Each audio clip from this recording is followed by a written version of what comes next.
No capítulo 5 nós temos os rituais telêmicos do pentagrama. Então esse ritual do RMP, eles são uma herança da Golden Dawn, né, da Ordem da Aurora Dourada. Eles não foram criados por Crowley, né, eles foram herdados. Mas aí nós chegamos então nos rituais telêmicos dos pentagramas, né, e aí sim é uma influência e criação direta de Crowley e tudo mais. Então, uma vez que eles tenham sido dominados, né, essa relação com os rituais menores e maior do pentagrama, então entra-se nos Liber, que tratam dos rituais específicos telêmicos do pentagrama. Entra então o ponto que eu falei anteriormente, que é que uma vez que você tenha dominado então os 4 elementos, ou seja, a Terra, o magista então projeta-se para o espaço. E entra então a relação do macrocosmo. Então nós tínhamos a relação do micro, né, do pentagrama, e aí nós então passamos a nos relacionar com o macrocosmo e o hexagrama, e a relação com os 7 planetas antigos. Ele fala do Liber 5 Vel Reguli, né, e do Liber 25, que é o Rubi Estrela. E aí a consciência do magista é deslocada então para o Sol. Então a relação com os planetas, com o cinturão de zodiacal, então ele vem desenvolvendo toda essa ideia. E aí então a inclusão dos nomes sagrados de Telemann, né? Então nós vamos ter Nuit, Hadit, Hahor-Kuit, Therion. Ele destaca ainda que existem 4 versões para o Rubi Estrela, né? Que é o Liber 25. E que é usada aqui é do Book 4, mas quem já viu o Book of Lies, por exemplo, vai perceber que existem diferenças entre a apresentada e a versão do Liber 25 apresentada nesse livro aqui. Bom, em seguida ele vem falando sobre a marca da besta e a questão do Reguli, né, Liber 5, e sobre o gestual encontrado no ritual, onde é traçado a árvore da vida no corpo do magista, a correlação com os chakras, e vem falando sobre a questão do uso de termos adverso no texto original escrito por Crowley, né, e a qual ele entende que é adverso se referindo ao pentagrama, seja então um pentagrama invertido. E o porquê de Crowley ter invertido então a posição do pentagrama nesse ritual específico. Ele vem falando sobre que a perspectiva já não é mais terrena, né? A perspectiva é solar, então o magista está posicionado no Sol. Então a posição é invertida em comparação à Terra e todas as correlações feitas a partir disso. E aí vem o ritual em si e depois uma extensa análise sobre a palavra Lastal. Chegamos então ao capítulo 6, os rituais do hexagrama. Uma vez dominado, né, o ritual do pentagrama, então é tempo de partir para o ritual do hexagrama. E aí ele vem tratando da combinação desses 2 ritos, né? Então você faz a união do microcosmo, ou seja, o pentagrama, com o macrocosmo, ou seja, o hexagrama. E aí você tem essa união divina, né, de 5 mais 6. Ele vem ainda destacando que nele, no hexagrama, estão contidos todos os planetas, né, e sobre a palavra Ararita, e da capacidade então que ela fornece para unir todos os opostos. Ele vem ainda falando sobre a fórmula de Inri, ser uma maneira de ocultar a fórmula de Yaô, e sobre o uso do hexagrama unicursal, e aí segue então o ritual menor do hexagrama. Chegamos então ao capítulo 7, os rituais telêmicos do hexagrama. E aí ele vem falando sobre aquilo que eu falei anteriormente, sobre alguns torcerem o nariz para explicações sobre rituais da AA e tudo mais, que muita gente não gosta. O próprio Crowley, né, indica que ele não gostava muito dessa ideia, inclusive ele faz comentários desse tipo aqui no Book of Lies, e sobre a questão sexual contida no ritual do Safira Estrela. E aí ele fala assim na página 130. A Safira Estrela está escrita como se fosse uma coreografia complexa de um ato de atividade sexual cerimonial. Apesar de tudo, o hexagrama é simbólico para a união dos opostos. Em seu ritual, o desafio real do magista reside na habilidade de se concentrar, visualizar, receber, ordenar e trocar as energias representadas pelos vários santos hexagramas. Esse trabalho é realizado no plano mágico, que pode ser acessado por um certo número de técnicas, incluindo sexo, mas não limitado a essa. Sempre que os opostos são transcendidos e a união perfeita é realizada, algo maior é alcançado. Na atividade sexual, é o êxtase do orgasmo. Na iniciação, pode ser o conhecimento e conversação do santo anjo guardião. Ele fala então sobre o hexagrama tradicional, mas que sob aspectos mágicos as cores são invertidas, então o triângulo para baixo ele é vermelho, o triângulo para cima é azul. O vermelho para baixo então representando Horus e o azul para cima a devoção e a inspiração do adepto. Então segue o Liber 36, que é o Safira Estrela. No capítulo 8, conhecimento e conversação do Santo Anjo Guardião. Ele começa assim na página 137. Nenhum aspecto da magia de Telema é mais importante do que o conhecimento e a conversação do Santo Anjo Guardião. Essa é a experiência pessoal religiosa clássica e universal. Até obtê-la, nenhuma visão, ritual, invocação, evocação, conjuração, divinação, disciplina do yoga ou prática mágica poderá ser verdadeiramente eficaz ou confiável. Desconhecida pelo público, ela é a verdade central das assim chamadas grandes religiões do mundo e a chave para a compreensão dos mitos sobre os quais elas foram fundadas. O Santo Anjo Guardião é o objetivo divino de devoção do Bhakti Yoga. É Krishna para o hindu e Cristo para o cristão, não importando por qual nome ou em que forma o Santo Anjo Guardião transfigure e conceda graças ao devoto, expandindo sua consciência, pré-requisito para qualquer experiência espiritual ou conquista maior. O conceito do SAG é antigo, porém, como usado em magia, o termo Santo Anjo Guardião é relativamente novo. Isso é uma coisa que eu fiz questão de destacar aqui, porque eu vejo, às vezes eu recebo algumas mensagens, etc., especialmente depois de uns meses para cá, por causa de um evento específico relacionado a uma certa pessoa, e aí algumas pessoas mandaram mensagem perguntando assim: Telema funciona? E aí eu falava assim, tá, mas pera lá, mas Telema funciona? Que sentido tem essa pergunta? Eu ficava me questionando. Aí eu falei, mas Telema para você, objetivo o quê? Né? Era sempre a réplica que eu fazia para essas pessoas que me mandavam essas mensagens. E aí eu percebi que muitas dessas pessoas não têm muita noção sobre no que Telema, o conjunto Telema foi pensado e idealizado. Né? Eu não quero aqui estabelecer verdades absolutas para ninguém, tá?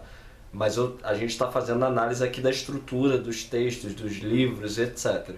E existe um pensamento central em Telema, que é justamente esse aqui que o Duquette destaca, que é o quê?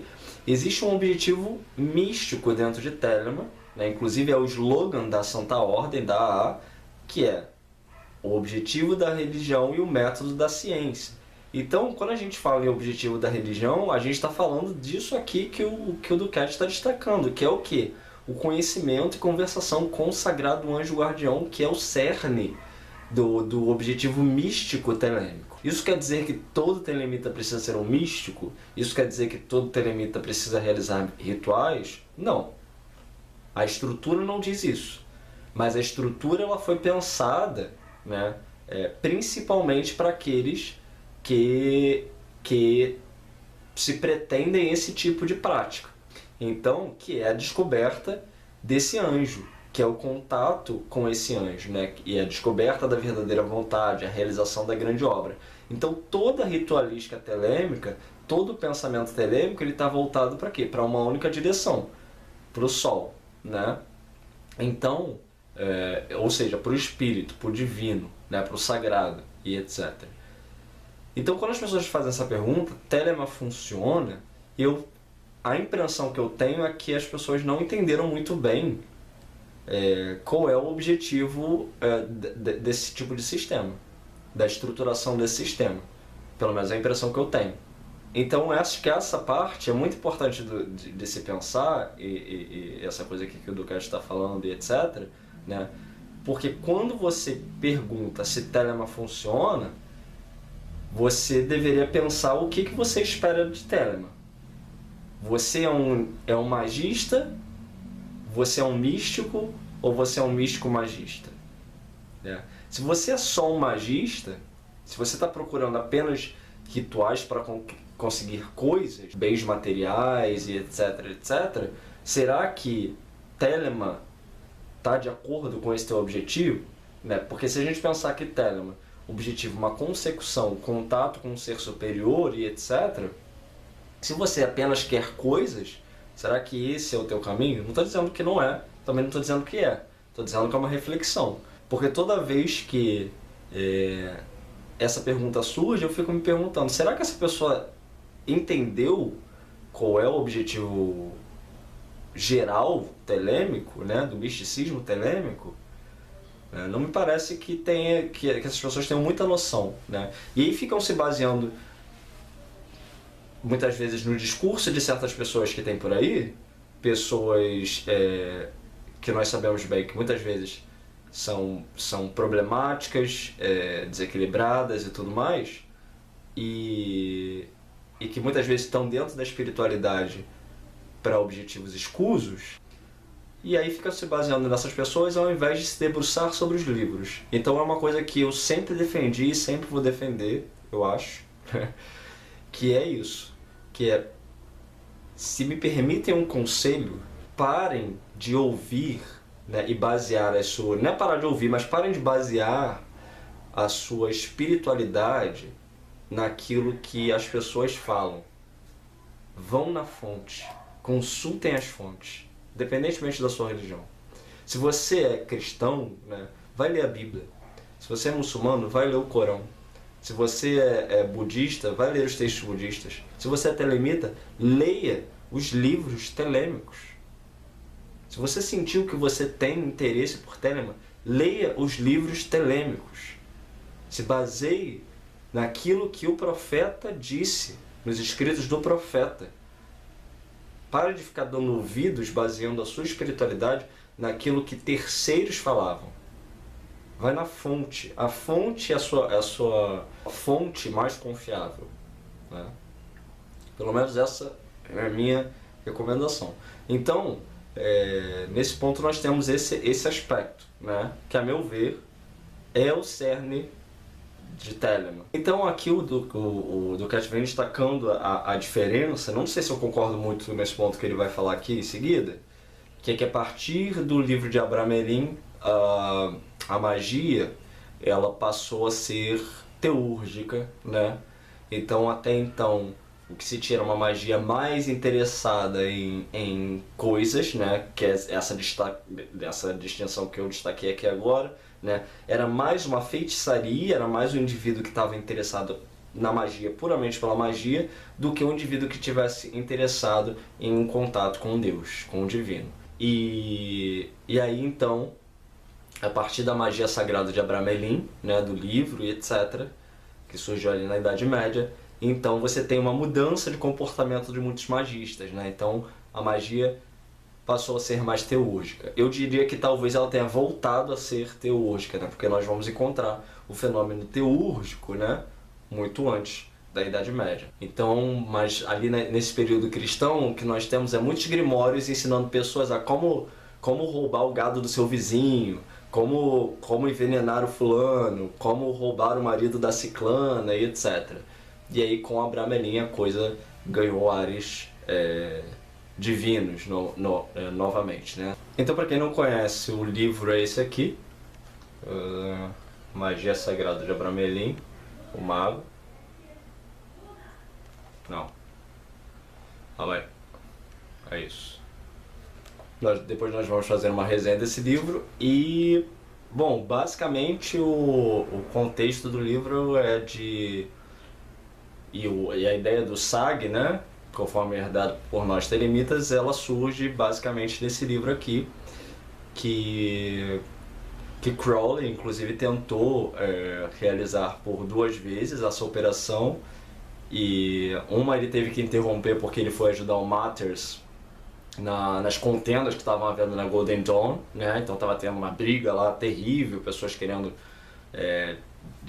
tirar o Matters do posto dele de líder da ordem, etc. Então as pessoas se atacando magicamente, brigando fisicamente, umas confusões doidas.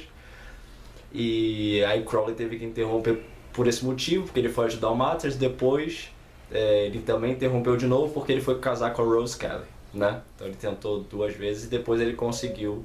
Então, em termos técnicos, ele conseguiu quando estava na China. E, bom, e aí o Duquette, então do que consiste basicamente a ideia, né? São 6 meses praticamente de devoção e aspiração a esse SAG, né? Que é o Sagrado Anjo Guardião. E aí ele fala assim na página 138. Por meio da assunção de uma atitude não diferente daquela de um pretendente doente de amor, que nada pode fazer senão se consumir por seu bem amado, despertamos dentro de nós mesmos um arsenal de emoções inatas, as quais podem ser focadas e ampliadas a tal grau que a união com esse amante abstrato é realmente alcançada. Na linguagem dos cabalistas, somos o Ré final, do Tetragramatão, e o Santo Anjo Guardião é o Vav. O Sag é o príncipe que desperta a princesa do sono. Uma vez realizada essa união, ambos, nós e nosso anjo, somos transformados em um ser espiritual mais elevado, que é capaz de dominar verdadeiramente as forças desequilibradas dos mundos inferiores. Apenas depois seremos merecedores de receber orientação espiritual pessoal da única fonte confiável do universo, nós mesmos. O meio cabalístico do Sag é a sexta Sefirá, Tiferet. No sistema de graduação iniciática da A, ele representa a conquista do quinto igual a 6, o grau de Adeptus Minor. Bom, então a partir da consecução de Crowley, né? O que Crowley fez, a ideia geral, né? Ele percebeu que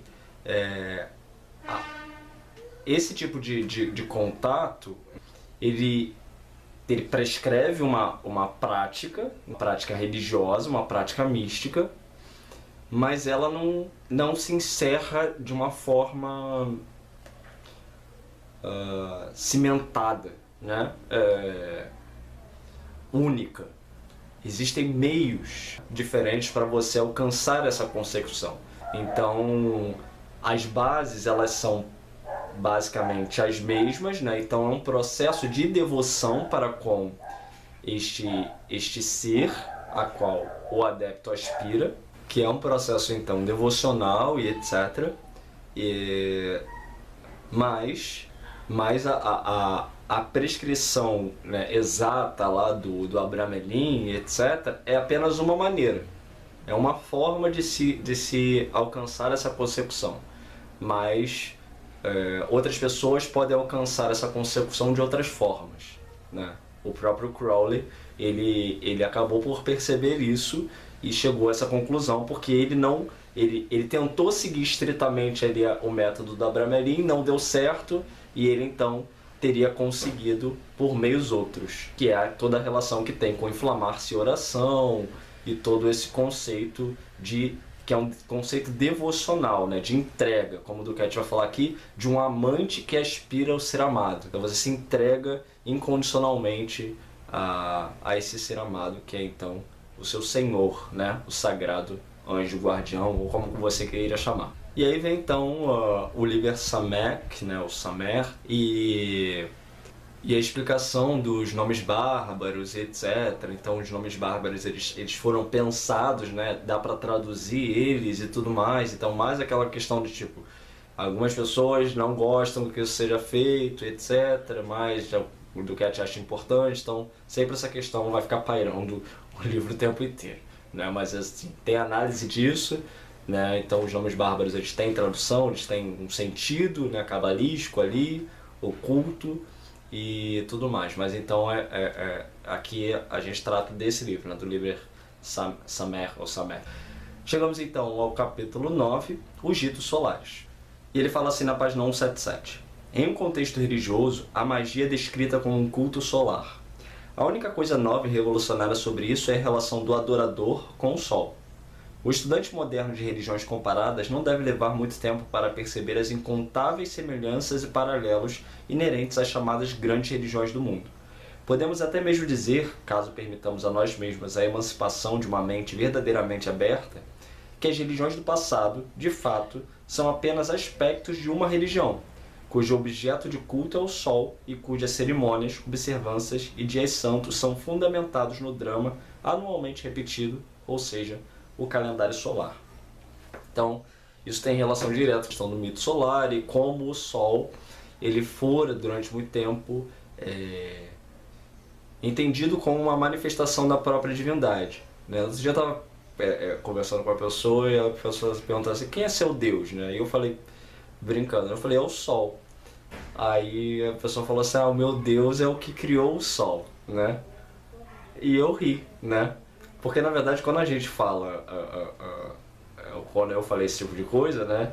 Embora o símbolo externo, né, o representante, a gente possa se referir como o Sol, é lógico que nós entendemos o sentido da divindade, né, como anterior ao próprio Sol em si. Até porque existem milhares ou talvez milhões de sóis no universo. Como eu poderia conceber que o Sol do nosso sistema solar é o próprio Senhor de todo o universo, né? Isso seria uma tolice. Mas o Sol é o objeto visível do nosso sistema solar. Então a nossa consciência, a nossa vida depende desse astro, né? Que é o objeto material daquilo que a gente pode conceber como divindade.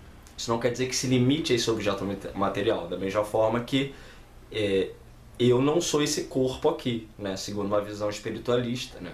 Esse aqui é o objeto material da minha manifestação, mas o meu espírito, ele está além disso aqui, que é o meu corpo, que é a forma a qual eu uso para me manifestar nesse plano de existência. Existem 2 rituais específicos em Telema que tratam diretamente da questão do solar, né? Que é o Liber Hash, né? Que são as 4 adorações solares, né? Então nós temos Ra, Hathor, Tum e Kefra. E a Missa da Fênix. E aí o Duquette vem falando, vou destacar aqui a fala dele sobre a questão da Missa da Fênix, né? Que a Missa da Fênix é um ritual que segundo Crowley deveria ser praticado todos os dias ao entardecer, quando o sol está se pondo, né? Então você, com a Eucaristia, com o bolo de luz, você então impregnaria os resquícios do sol nesse bolo de luz e você então consome essa luz, né? Para que ela seja o teu guia durante toda a noite, né? Então para que você mantenha a centelha solar ativa dentro de si, né? E esse rito inclui então uma coisa que alguns polemizam, né? Que é a questão que vão chamar de mutilação, que é porque você tem que fazer a marca da besta no peito, e isso significa que você tem que, tradicionalmente, você tem que fazer uma cruz no peito e então molhar o bolo de luz e comer, né? O bolo com o seu sangue. E eu não vou falar aqui sobre os detalhes do ritual, quem sabe a gente faça isso num outro vídeo ou de repente num texto específico, eu vou ver aqui, sobre essa questão da Missa da Fênix em si, mas eu acho que vale destacar que o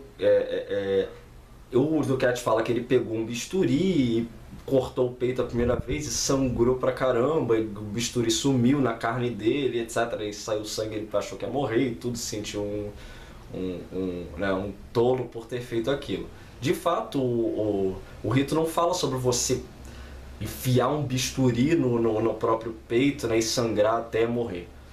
Mas tem que haver sangue. Isto fala de sangue, especificamente de sangue. Bom, da minha experiência pessoal, algumas pessoas têm uma certa ressalva por causa de cicatriz. As cicatrizes que eu tenho no peito são muito pequenas, são quase imperceptíveis, justamente porque eu nunca usei um bisturi. O que eu uso é um estilete de precisão. Tá vendo isso aqui?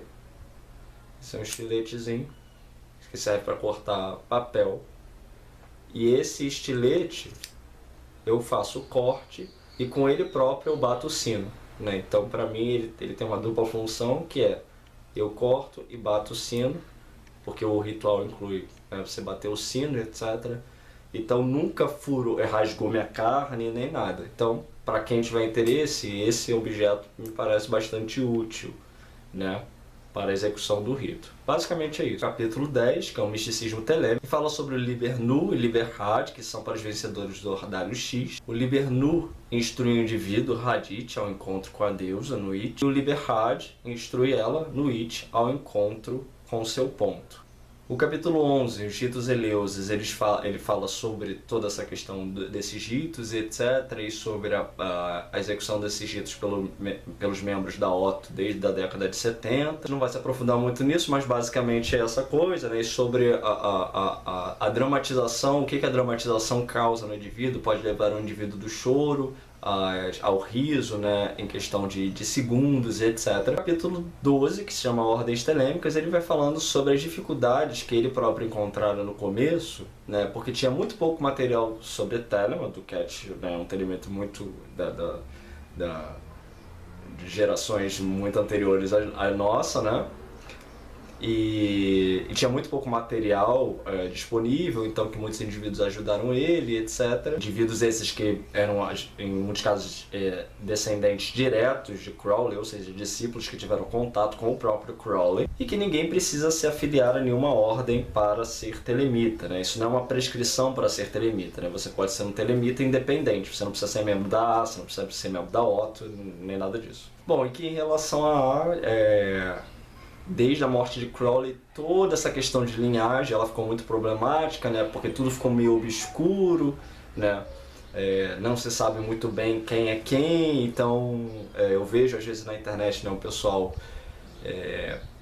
querendo entrar para a A, e aí é uma reclamação constante, né? É que muitas vezes mandam e-mails para algumas linhagens e não obtêm resposta e tudo mais, então, bom, o que eu posso dizer da minha experiência é que existem linhagens que estão recebendo novos membros e existem linhagens que não.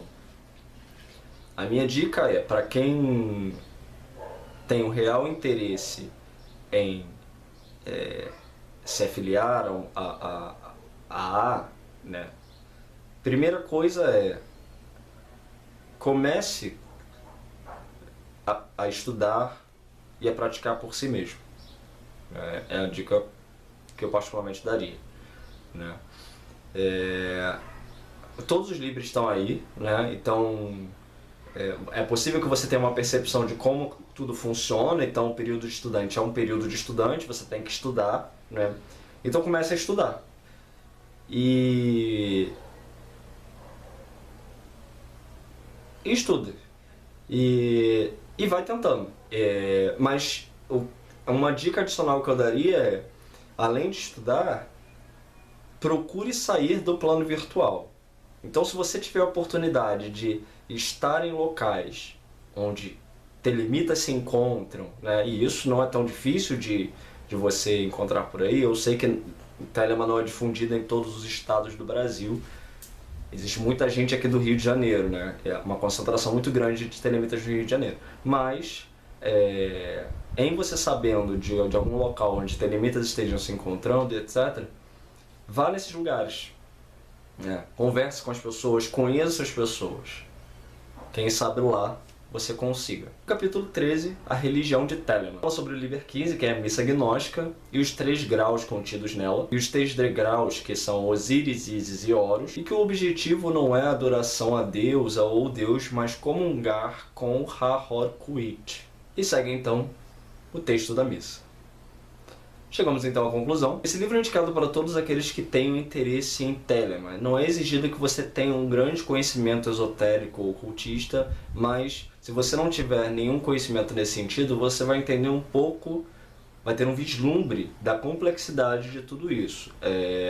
Telema é um caminho que bebe de muitas fontes, né? Então, como eu falei anteriormente, todo aquele que eu acho que se pretende ingressar dentro do contexto telêmico, conforme a estrutura telêmica, talvez seja interessante que tenha um conhecimento geral sobre o ocultismo, porque são muitas referências a conceitos religiosos diversos, então religiosos, esotéricos e tudo mais, então trabalha-se muito cabala, trabalha-se muito conceitos de religiões comparadas, né? Mitologias de diversos panteões e tudo mais, então, e fora a questão egípcia, né? Embora isso não seja muitas vezes tratado com muita profundidade, né? Eu percebo que isso talvez não seja tratado com muita profundidade porque Crowley partia de um princípio de que as pessoas já saberiam do que ele estava falando, muitas vezes, porque ele é um discípulo, um herdeiro da Golden Dawn, né? E as pessoas da Golden Dawn tratavam muito sobre Egito, né? Então, às vezes eu vejo que as pessoas conhecem muito pouco sobre o Egito. Eu mesmo me peguei nessa situação, né, sobre a questão da religiosidade egípcia e me vejo tendo que recorrer a essas fontes, né, para entender muito daquilo que está sendo dito. Ou seja, a meu ver, não é que Crowley não sabia do que ele estava falando. Ele sabia, mas não se deu ao trabalho de explicar, porque partia do princípio de que isso era conhecimento básico. Então, bom, é isso. Também não vou continuar falando aqui, senão a gente faz outro vídeo. Então, basicamente isso. Para mim, um livro super recomendado, né, introdutório, embora tenha uma certa complexidade, vai apresentar para todos os interessados essa complexidade e fazer refletir se de fato esse é o caminho que você quer seguir dentro da estrutura, né, mágico-religiosa de Telemann. Muito obrigado pela sua atenção até aqui e até a próxima.